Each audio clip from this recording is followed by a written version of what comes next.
like a hot mess because I haven't gotten ready yet. But that's beside the point. I'm heading to my car to organize everything, and I'm speaking kind of low because I'm in the hallway and I don't want people to hear me because I think it echoes, but I'm headed to the car to just organize all my stuff in there, and that way I can come up, shower. We ordered breakfast, I can eat, and then from there I can just like head out. I also need to get cash for my cash box because right now I only have like a ton of singles. I need some coins, but like we usually save our coins, just throw it in like a bucket or something. So I'm just gonna grab a few out of there because I don't think I have enough.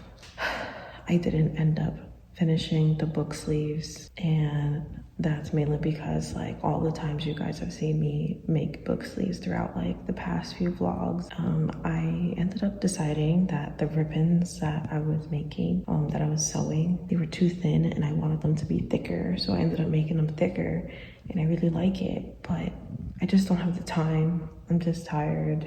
Just been busy, and this is just like the reality of having a full-time job, being a mother, and like having a family, having a small business, trying to figure out how to find me time and like relaxing, because it's tiring doing all of those things and like physically exhausting. So I just have to like be like, okay, this is just what it is, and that's fine. I have a women's expo that I'm going to event at March 8th and 9th, so I will just get everything ready for then. That's enough time for me to work on book sleeves and just forgive myself that I won't have it for this one, and that's fine.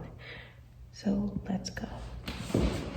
So it looks like I'm super early. The event starts at 1 because it's like a wine and chocolate festival, so we have to be set up by 12:30, and I'm here at like 10 and there's like no one else here. So this is what it looks like. It's so cute with like the lights and the black background. It's so cute. I actually didn't realize that it came with a table, so I brought my 2 tables for no reason. I didn't bring it in here, so that's fine. So I'm just gonna like set up, and I guess because it's so early, I'll just like go get coffee or something. I don't know. I've never been so early to like set up at a place before, or like a pop-up or whatever, so this is nice.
Okay, so I want to do a recap of my last pop-up, which was my first pop-up of 2025. It was at a wine and chocolate festival. So there was 2 sessions. It was from 1 p.m. to 8 p.m. The first session was from 1 to 4. We had an hour break, and then it was from 5 to 8, which was the last session. The weather was okay during the event, but towards the end, that's when the snow started coming, so we were expecting a big snowstorm, but there was a big turnout for the event regardless. Especially in the first session, there was definitely a lot more people in the first session than there was in the second session. Overall, I did okay. I didn't do amazing. I didn't break $500.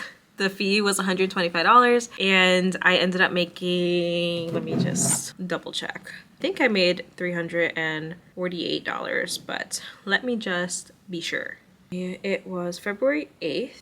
Oh, I was right. $348.52. So that's how much I made on that day. There was 18 orders in total, and a lot of those orders were actually stationery orders. So the event was on February 8th, and it was right before Valentine's Day, so I figured that it would be a good event to try at least. I wasn't gonna do any winter markets or like anything before like March, basically, because I knew that it wouldn't do too well. I mean, it's right after the holiday, so people spent a lot of money, and I didn't think that, you know, I was going to make much money anyways, but I figured I should do something right before Valentine's Day. So this was the first time I ever participated in a wine and chocolate festival, let alone this one in particulars. I wasn't sure what to expect. I just wanted to test things out. That's where I'm kind of at with doing markets. You know, I'm just trying to test things out, see how things go, see what's for me, what's not for me. Maybe if I participate in the event, maybe I can like get ideas for what I could do next time to make products that are more curated for that type of event. So since this one was a wine and chocolate festival, I should have really created merchandise that was around like wine and chocolate. So I could have brought some of my tote bags and did some really cute like sayings and things like that that are about wine.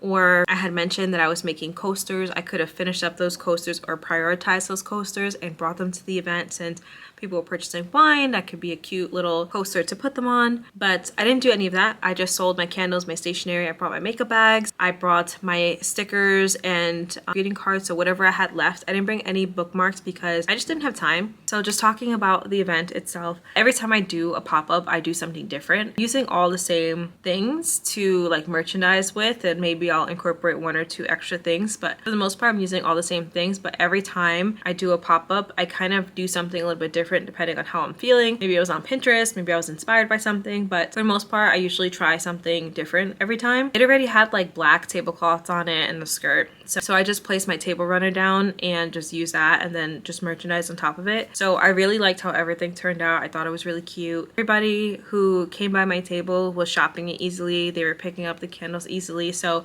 I felt good about it, and I do think I probably needed a little bit more space to just space things out and not like crowd it so much, but I liked how I used the space that I had, if that makes sense. In terms of what sold the most, so I believe I sold candles the most, and then stationery as well. I sold quite a lot of stationery, and it kind of makes me sad that I didn't replenish any of my stationery and that I didn't make all the new stickers that I have already created for this event particularly. I mean, I understand that candles aren't something that is a necessity. It's more of like a want. It's not a need. And so it's the same thing with like makeup bags. And I had brought my wristlets for the first time. Just like all those things aren't necessities. They are wants. And so I understand when I'm at an event that is a wine and chocolate festival that not everybody is going to want the things that I create, and that's fine. There's a vendor that was next to me that I know from other pop-ups. She was really nice. We were talking the whole time. So she was selling jewelry and she was doing really well, but I feel like jewelry is that thing that if you have things that are really cute and they're very versatile design-wise, it doesn't matter what event you're at, people are gonna want it. And if they don't need it, you know, they're gonna want that.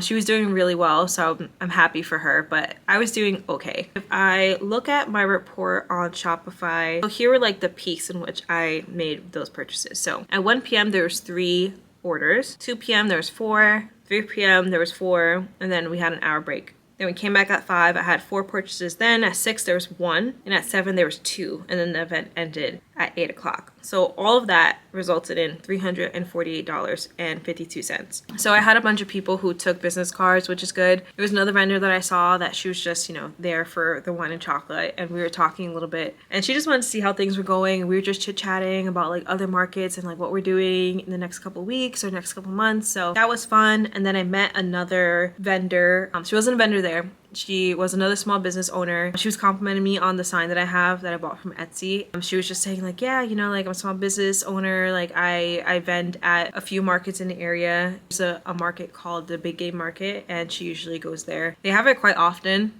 I haven't done a market with them before, So I might do one in the spring or the summer or something like that because I've never done it. So I should just try it out. But I met a few people, so that was fun. And that was like in the second session. So it kind of felt nice because at that point I was feeling kind of down, honestly, because I wasn't doing that well. I was trying to like reframe my mindset and saying like not every market is going to be wildly successful. Now every market is going to be for me, for my products, for my branding, and that's totally fine. I mean, I want to be for everyone, but I'm not going to be for everybody depending on your taste. So also it was the first time I ever brought my wristlets anywhere, and I was able to see how people reacted to those. Although, you know, I don't think it was the event to really like base my pricing on or, you know, the aesthetic on, because again, there weren't that many people who wanted to purchase them, but I did sell 3 of them and I sold all of the floral ones, which says a lot about what people are into, but there are other people who are going to want other things. So I still have to wait until I'm at other markets and other events where I can see a different demographic of people and just see like how they react to some of the designs I made. But it was just nice to just talk to people because I haven't done a market since the end of December. Those markets were not good. There was 2 markets at the end of December, 3 actually, that were just not good at all, and that was me testing out new markets. The last good market that I had was Greylock Works in Massachusetts, and that was in North Adams, Massachusetts. That one was really good. I did apply for their spring festival that they're having, so hopefully I get in. All in all, I think I learned a lot from it and I made back my fee plus some, so that's good. I did make a profit. It was not far from my house. It was only like 10-12 minutes away, so I didn't have to travel far. Parking was not an issue because it was in a hotel, and it was a really nice hotel actually. It was really cute. A lot of positives that came out of it. That's the way I need to think about it, and it was the first one of 2025. On one hand, I wanted it to go amazing and make over $1,000, but it's okay if it didn't because I learned a lot from it. I learned that people really like the new fragrances that I made. I learned that people like the pricing of my wristlets and think they're cute. I learned that people love my stationery, and that's really exciting because with my stationery, I do design those myself, and I'm not like, you know, a painter. I don't have like a paintbrush and paper. I do sketch sometimes, but I mostly do a lot of my artwork in Procreate, and I've taught myself how to use Procreate and like convert my physical drawing skills to like a Procreate type of like artistry, which is very different in my opinion, but it's very versatile and it allows you to kind of learn different techniques and different things with, you know, different brush packs that you can purchase and things like that. And if you don't know what I'm talking about, I'm sorry, but yeah, Procreate is really fun and I love designing things and like drawing and trying new things, and I've been practicing a little bit with Procreate, but I need to like do it more to get better at it. But I've made a couple of really cute things in my opinion that I'm going to make into stickers. So yeah, just when people actually purchase my stickers and they love them, and it's the stickers that aren't just like words or sayings, they're the ones that I actually draw out. For instance, there's one that is a black cat is sitting like on a patch of grass and the moon is behind him, and that was, or her, and that was inspired by my cat Luna. And so I created that in Procreate. Every type of like drawing technique or painting or like watercolor, anything you can do in real life you can do in Procreate. Obviously it's digital, so it's different. The skill set is different, but yeah, I was able to do a lot of that stuff with Procreate, and I made that cat like portrait type of design, and it does really well and it feels really good that people like that artwork. It's encouraging, and the fact that people were purchasing the stickers and they thought they were funny and they thought they were cute and stuff, it's just like really motivating to keep making art and to like test new skill sets and to like keep practicing. So I want to get a sketchbook so that way I could actually like sketch. My boyfriend's actually doing a challenge where every day he does a sketch. It's supposed to be like you take 15 minutes of your day and you just sketch something really quick, but he's just been taking his time. He's been very consistent. He's been doing it for over like 100 days. Yeah, he's been doing it for a while, and I admire the fact that he's stuck with that routine, and I feel like I need to get better at routine. So yeah, I'm considering doing the same challenge, buying myself a sketchbook and just sketching every single day. That way I can get better at that skill set, and then I can transfer that to Procreate and just create more art and make them into stickers and sticker sheets. I do have one sticker sheet that is just like Puerto Rican inspired. So if you're Puerto Rican and you want a sticker sheet, head to my website because I do have them. I want to make more things that are more inspired by my culture, so more Puerto Rican inspired. I want to make candles that are inspired by my culture as well. I feel like it makes sense because my shop's called Quien Soy Shoppe and it's very inspired by me being Puerto Rican. Quien soy means who am I? And one thing that I've always struggled with is the fact that I didn't grow up speaking Spanish. I've always felt less Hispanic or less Latino, if that makes sense.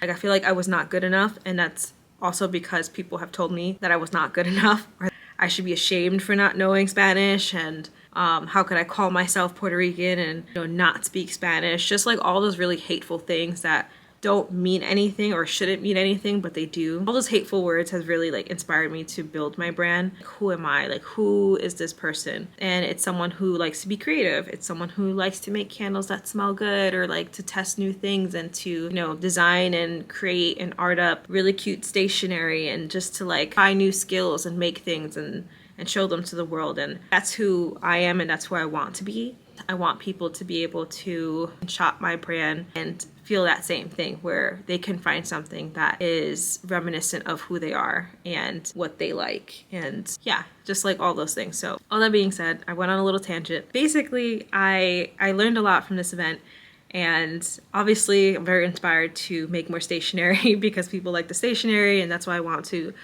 practice sketching and drawing and get better with Procreate and all that stuff, so that way I can create more stationery. Will I do it again? Probably. I would like to test making products that are specific to the event, see how that does, and if I still don't do good, then it's just not for me. It's just not gonna be for me. I'm thinking that maybe I can do a wine festival in the fall, because that's when there's like apple wine and like apple picking and all that stuff. So I feel like it's during a time where it's more cozy and people will want candles. So I think I'll probably try and find one that is for the fall and see where it goes from there. So I hope you enjoyed watching this video. Hope it's helpful for you guys for the upcoming market season if you haven't already started. I'm excited to make more of these. I have to actually look for more markets to participate in. The Troy market actually just released the application, so I'm gonna figure out what days I'm going to do that market. I think last year I mostly did once a month. I had to think about that, but I'm excited for the season coming up, and I'm excited to try out new markets. Let me know in the comments down below if you found this helpful, if you have any questions about any of my markets, if there's something that you want me to show when I'm filming my markets. I'm definitely going to be able to film a lot better